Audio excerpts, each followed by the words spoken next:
La mode, c'est mon métier de base. Bien sûr, si je devais le résumer, cet hôtel, ce serait de la couture au design. En fait, c'est l'univers d'un couturier.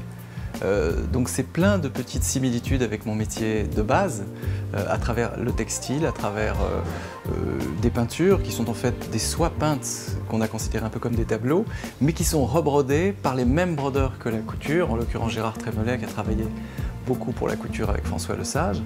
Et donc cet hôtel raconte un peu comme un défilé l'évolution du textile, de la mode à travers un hôtel. Pourquoi un hôtel? C'est une rencontre, avant tout, d'un groupe hôtelier parisien, la magie de la ville, cet hôtel des années 30 qui était dans la même famille depuis 1931, qui est un peu comme un bateau entre deux rues qui avance comme ça, et puis la passion bien sûr des accessoires. Le design, c'est la vie qui va avec ma mode, et c'est ça qui m'a intéressé. J'ai conçu la décoration de l'hôtel un peu comme un défilé de mode. Le black floor, un peu masculin, un parquet qui, en fait, ce sont des lattes de cuir, et puis après flanelle, et puis après rubis, couture, perles, et sky qui est complètement éthéré. Donc c'est une progression chromatique et de matériaux, du noir au blanc éthéré des suites.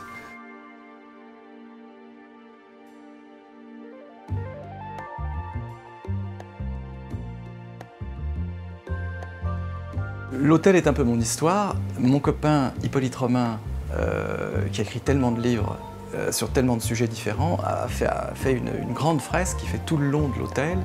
L'ascenseur étant transparent, on voit se développer ce petit résumé de la couture au design.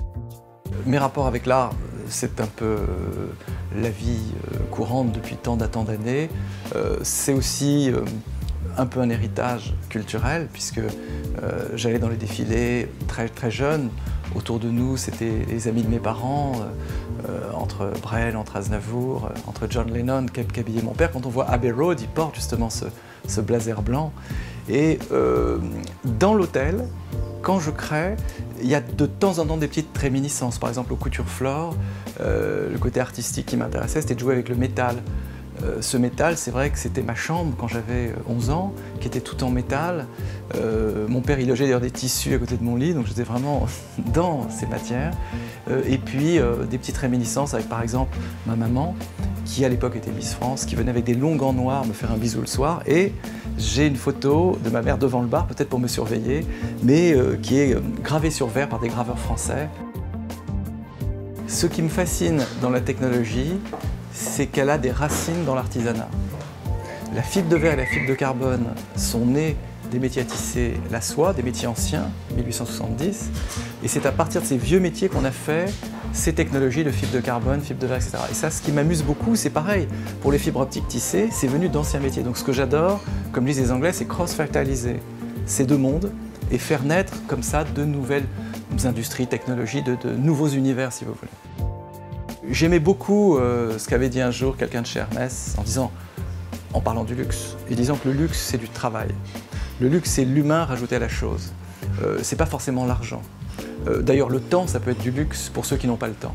Donc tout est relatif. Ce qui est intéressant c'est d'apporter au luxe des valeurs, en particulier celles que j'aime dans l'artisanat, dans la façon de faire, dans ce Made in France qui est sans aucune politique. Quelque chose de très intéressant aujourd'hui. Mon demain, c'est toujours d'avancer avec, j'espère pour moi, cet univers d'art de vivre qui va continuer. Et aujourd'hui, j'aimerais développer cette histoire-là, continuer dans l'art de vivre, et puis avancer, pourquoi pas, d'une façon internationale, dans les pays qui bougent.